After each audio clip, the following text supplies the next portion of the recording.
right, Chase, another day down, another day closer to the IBJJF World Championships. And today, we're going to another place. We're going to another special gym, one that I always love coming to. Where are we going? Going to AOJ, my friend. One of the best gyms in California, specifically for the lightweights and up-and-coming color belts, man. It's so fun to come here and see just these enthusiastic young athletes ready to go at crack of dawn here. So, super excited to see Gui Mendes, what he has in store for us today. Could be a long session, so I'm looking forward to it. Yep, I love coming here to AOJ. Let's see what they got in store for us today. Gonna be a wild one.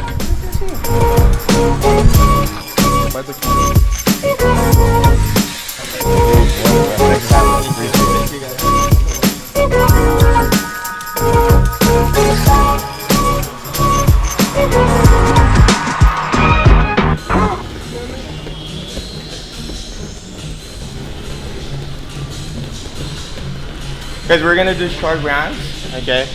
So every 2 minutes we switch, okay, position. So you're gonna start on bottom, okay? And then when I say switch, you guys are gonna go on top. The goal is to win every round, okay? So you have 2 minutes to win the round. The round should be intense, okay? Should explode, trying to score, get the submission every round. Okay, you guys are gonna keep the same partners until I tell you guys to switch, okay? So every 2 minutes we switch. The goal is to win every round, okay? So start on bottom, one person start on top, okay? If you start on top, trying to pass, trying to make the person turtle, okay? At least getting that advantage in 2 minutes, okay? You guys only switch when I tell you guys to switch partners. So 1, 2.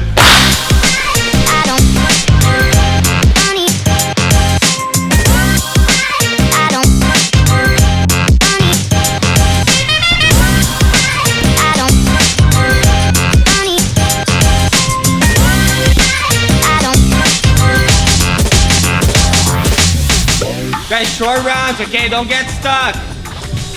Okay, set up the sweep. Let's go. In my opinion, like a person to be a world champion, it doesn't matter which division it is. The person needs to have years of dedication. You know, even when you talk about the juvenile, this person is gonna call himself a world champion forever. You know, it should be very hard. Worlds should be very hard in every single division, and I think like more than ever, like it's like that now. You know, like I watch juveniles and the level is so high.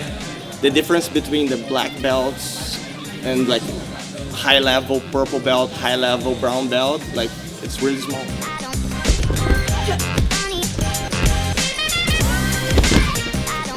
I think our sports like is in a phase where it's a renovation, you know, like it's like the new athletes that are coming up, they are going to be the big stars. Like I have a lot of people that start training at 3 years old, 2 years old, you know, and these are the people that are shining in the future if they become athletes, you know.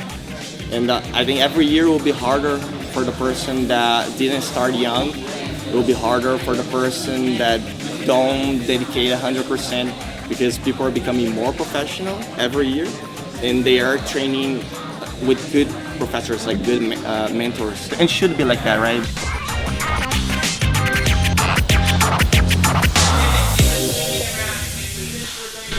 Just checking in real quick here at AOJ. I don't know if you guys can see, but all the windows are so fogged up. It's very, very hot in here. These guys are all training very, very hard right behind me here, doing kind of really quick goes, 3-minute goes, but everybody trying to win every round. It's a very, very tough training session. Like I said, very hot in here. You can see the windows are all fogging up and everything like that. Very hot in here, cool outside, but so far a very, very intense training session here at AOJ. Let's get back to it.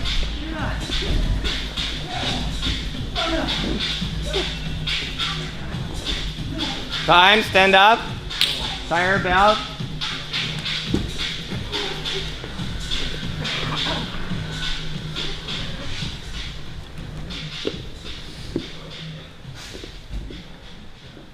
We start like training this train in January, so we train like pretty much 6 months focus on roads.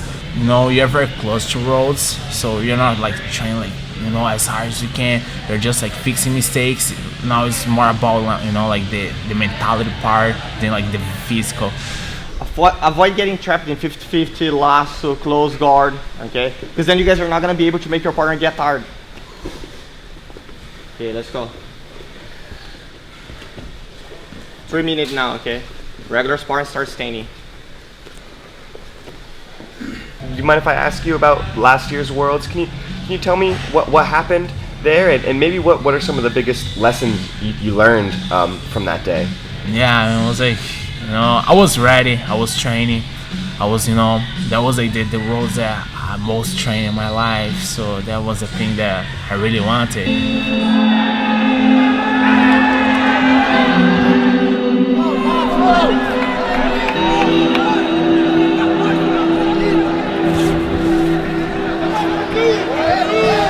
I wasn't like surprised, but I mean, unfortunately my opponent was better than me in that fight, so I just lost, I lost the control of the fight, and then unfortunately, I ended up losing the fight. So that was like an upset moment for me. It was like the most upset moment. Like, God, man, that was like a good lesson for me. I was ready for almost everything, but I wasn't ready to start losing a fight. Of course, I have learned so much with that match. I'm still learning. It's like something I didn't forget yet.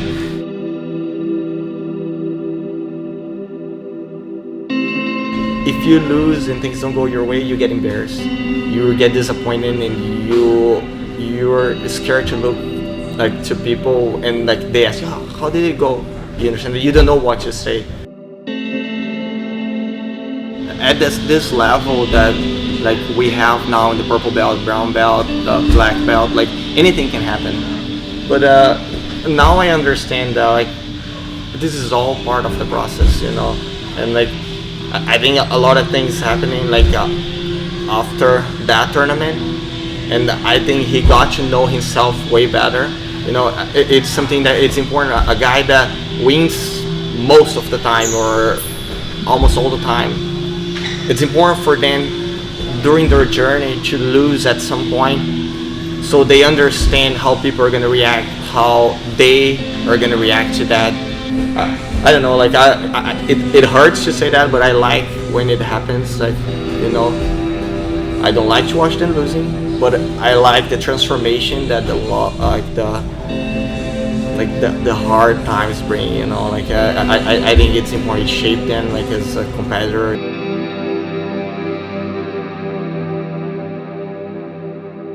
It's not just about the technique. Nowadays I can understand that. I have better understanding of that.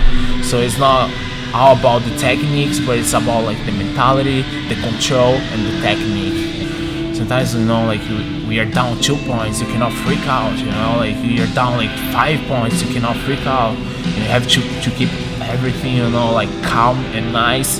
Then you keep working the way how have to be working. That was an upset time, and then like since then I turned like into my goals, and then I put in my mind, so I was going to win Worlds this year, and then that's what I'm gonna do.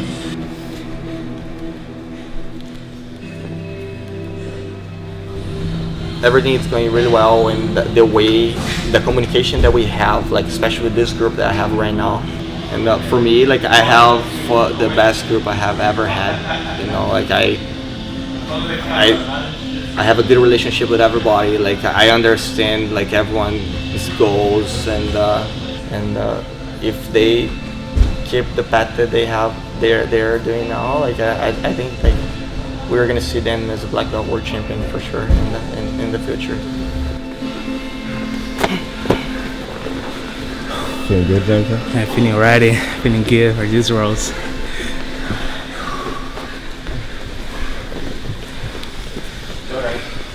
So I want to win Worlds. I'm very sure I'm gonna get there. And the day of the fight, I'm gonna be, ready. Just pay attention, okay? You need to have the right mentality, okay? Push yourself now. This is the last, round, okay? Imagine you're in the finals, okay? You're both tired, you and your opponent. The more you explode now, the more chance you're gonna have, okay, to get to a good position to win the fight. Let's go.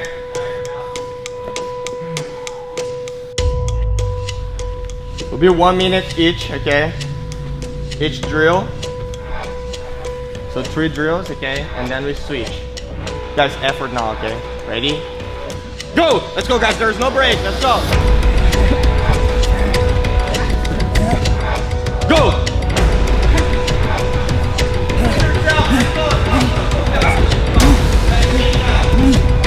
Guys, good mentality, okay? Now you show how much you want to win. Ready, go!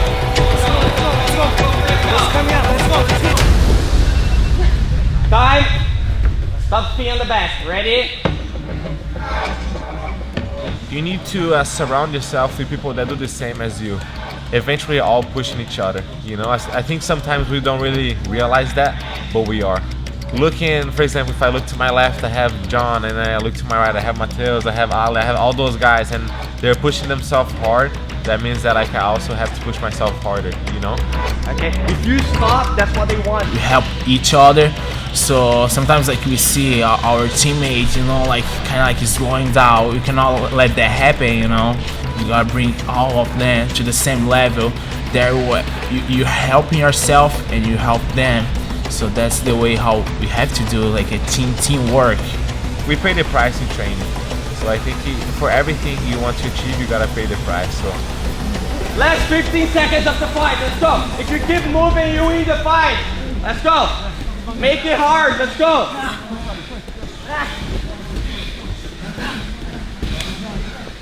Go, Steve. Let's go, let's go, let's go, let's go. Time. Good job, guys. Tie your belt. Line up.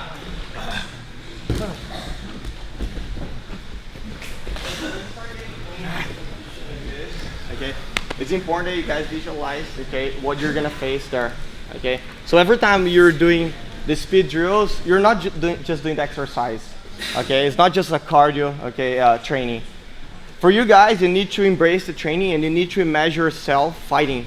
Okay. So imagine you're fighting, you're attacking, and you're feeling good.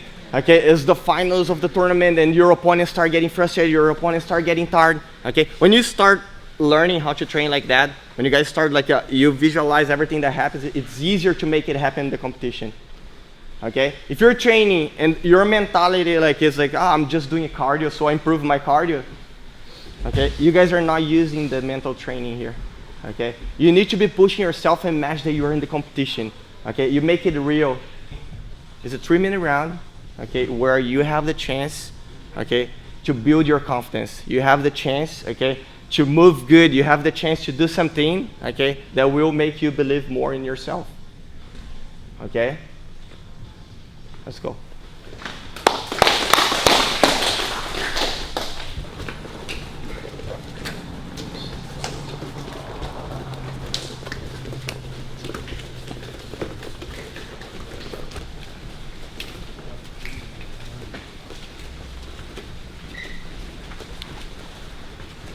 Cool.